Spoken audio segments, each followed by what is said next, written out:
the one you guys have been waiting for.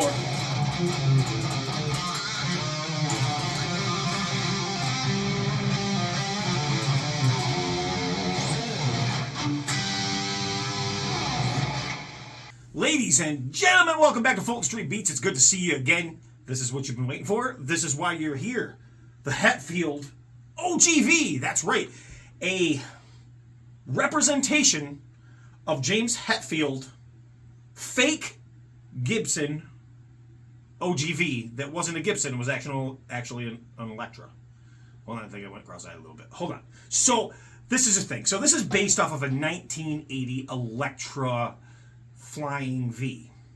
James Hetfield had a little history with this guitar, a lot of history with this style guitar, with the original OGV Electra. And to this day, it's his favorite guitar. How do I know this? Well, because he said it multiple times.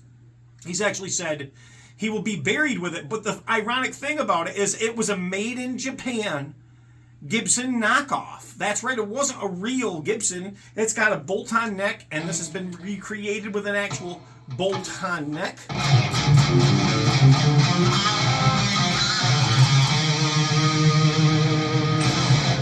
And it sounds good, and it plays good, and it's pretty freaking cool. This is from Cathy Zhong, one of the best kind of builders, sellers in China.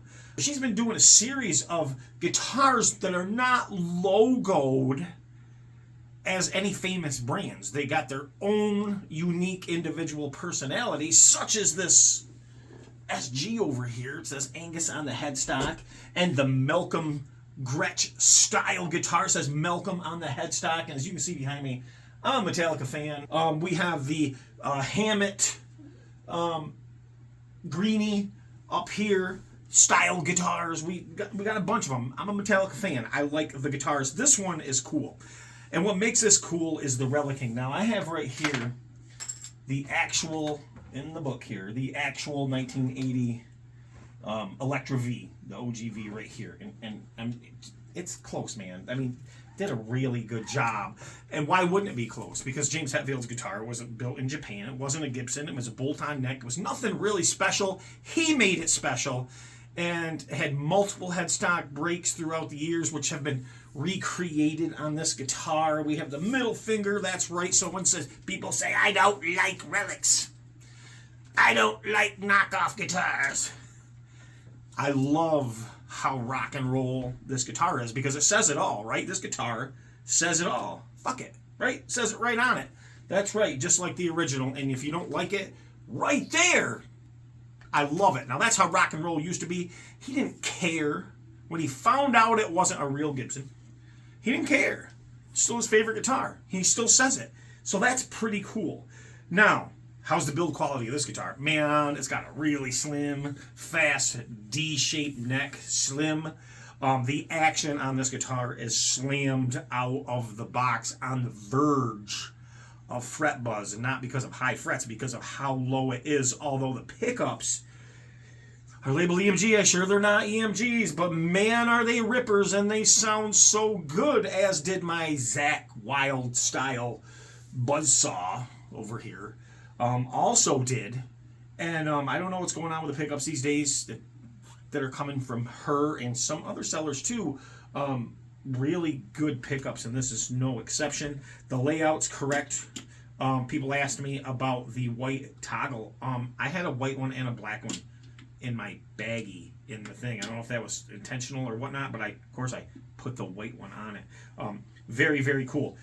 Is it perfect? Well, it's a relic. I mean, I don't understand what you mean by perfect. It's obviously a full mahogany guitar. This is number 3 of 6 of the limited ones that she has built, and she's doing a regular production of these too, so you can contact her on that, I guess. Hetfield, number 3. The shape is right. The weight is right. It's got nice hardware. And the hardware is almost like a nickel hardware, but it's been scuffed up a little bit. And but not overly done. If you want to continue with any farther relicing on this guitar, you could. The frets are amazing. The fretboard's amazing. It stays in tune great. I've been having fun. That's why I haven't been doing the video. I've been having fun checking it out to make sure it's pretty cool. And as I go over it does come with the truss rod cover also. Does not say Gibson on it, like James Hetfield's guitar does. Yeah, his fake Gibson. It does not have any trademarks on it. So actually, for those of you who want to bitch and piss and moan, this one right here in his book, his actual guitar with the fake Gibson logo on it, you should complain about that and not this guitar. This guitar is unlogoed, unbranded, and you can screw that on if you like. And guess what? It's your guitar. You even put a Gibson logo on it if you like, if you so choose, because America, that's why. All right. So you can go into this book. This is a book I highly recommend. It's called Messengers. This is the guitars of James Hetfield. Gives you a lot of information about a lot of different guitars that he had. And when I talked to Cathy about this guitar, I actually sent her some pictures of this guitar so they could kind of recreate from, well, kind of the original one. As you can see, they didn't do too bad of a job, I would say. I mean, this is just a cool, even if you're not playing it to hang on your wall, this is a cool piece of memorabilia. They did a really good job on this guitar, whoever she had built this. A really good job. So this guitar in real life has been like even even the tailpiece had cracked and he had to replace the tailpiece. This gives you all the information on this guitar. It shows them as young bucks, young lads, teenagers playing this guitar, and a lot of information on this guitar, how it started out, and when he found out that it wasn't a Gibson but the Relicing. What a great, this is actual Relicing. This is not a decal. Like, so I had a comment today on the SRV, wherever that is, over in the corner. Somebody said, it looks like a decal. It's not a decal. It doesn't look like any other Chinese guitar. It's not a decal. They actually reliced the guitar to try to match the real Relicing of SRV. They did the same thing on this one. This is tried to match. And if you want to go in and even do it even more, I tried a little experiment on the back just to see. I don't even know where I did it now, but just to see if I could get in and scrape it up a little bit and put some other marks that I noticed in the pictures. You can do that because it does it very easily. It's very cool. But yeah, it is a durable finish. There's some effort there. But they did a good job at replicating the headpiece break-in. What's really I found very cool is if you look at this headstock right here. Okay, if you look at this headstock, you'll notice how the lines run in the break on the front. But when you put your truss rod cover, at least this one anyhow, when you put your truss rod cover in here, and I'm going to try to see if I can get this in here somehow. When you put your truss rod cover on and you center it, this is really cool. When you center it, the lines are the same. They're the same. They did an amazing job. Now, the photos of the guitar in the picture are done in certain light, and it appears to be more of a white. This is a dirty white. This is exactly what this is a dirty white. It looks really, really cool. And as you can see, the configuration of the knobs and the switch, they did a correct job on it. So very cool. We have a truss rod or a neck plate that says "Made in Japan," like his, and of course, this is cool because we have Hetfield number 3 indicating what this one is. But let's play it. I mean, I could talk about it all day long. Here it is, man. I mean, it's gorgeous. There's nothing like. It's a relic. I don't understand relic guitars. Well, if you're a Metallica fan, a James Hetfield fan, you'll understand the significance of this guitar. This is a fan's guitar. It's a fan's guitar, but you can take this out and you can gig it. It's going to stay in tune for you. It sounds great. Why wouldn't you? There's no reason that you wouldn't.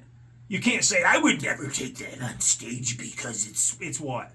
Because it's a fake of a fake? Why? It's going to do everything you want it to do. It says, this is a fantastic guitar. And you can't bitch about the finish because it's a relic guitar. But it's cool. Strings on it. Haven't changed them yet. These are the factory strings. I'm going to put the Hetfield, the Peppa Hets on it. These are 11 to 50, which means I'm going to have to bump the action up a little bit. This action, and when I say this action is slammed, I mean we're on the verge of, we're not buzzing, but we're on the verge. Like, if you're not playing straight and accurate, you're going to buzz. You won't notice it through the amp, but you're going to buzz. It's because it's that low. Probably might even be the lowest I've ever had. I know that's saying a lot, but it's really close. It's one of the lowest actions setup that I've had. The setup is amazing. How's the frets? The frets are amazing. They're medium jumbos. That's what they are. They're not. They're medium jumbo, just like would be on that. But the neck is so thin. That's why I love this guitar. And you know what? I'm digging it. It's a great player. I don't know. I have pickups, some EMGs. They're actually in the Mustang guitar over here that I still haven't finished, that I got looking a lot better. And I'm very tempted to put those EMGs in here, the actives in here. But the problem is these sound so good, I almost feel like I'll be going backwards, because I've made that mistake on a few guitars, upgraded to EMGs, and actually had the pickups from China sound better. And I know that sounds weird, but that's what's happening these days with these. Some of these pickups are outstanding. It's not like it used to be. Not that they all are, but some are. Cathy's guitars, for some reasons, they're using pickups that are just amazing. If you guys saw the review of this guitar right here, this limited edition Angus, this is my prototype. This is a prototype of this guitar.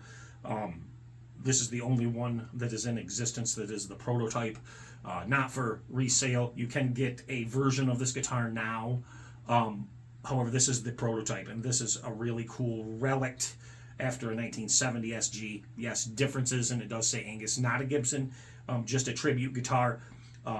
So there's lots of differences, but very cool guitar. But the point is, she does fantastic work, and getting away from those trademarks, I think it's cool. I don't care if you have trades or not. Personally, as you know, I don't care. It's not a big deal. There's more important things in life to worry about than trademarks. There's just more important things. As you can see on the news every day, there's more important things than guitars. But we tried to step back, have some fun here, and the fact that she's doing this and making something unique, I think that's really cool. I think she might be onto something. And I'm going to show that to you. I'm going to present that to you as media and as information, as always. If something comes out that's cool, I don't care what's on the headstock, I'm going to show you guys. So let's play this thing and see what it sounds like. And this is out of the box. Nothing has been done to this guitar other than tuning it up. Nothing. Strings have not been changed. Nothing. I have not conditioned the fretboard. I have not polished the frets. I have not checked the nut to see if they're cut properly, and see if anything's binding. I don't think it is, but I haven't did anything to this guitar other than right here take this cable that comes with it, cheap cable, and we're even gonna use that. That's what we're gonna do. So let's play it right now. You guys tell me what you think in the comment section below. Here we go.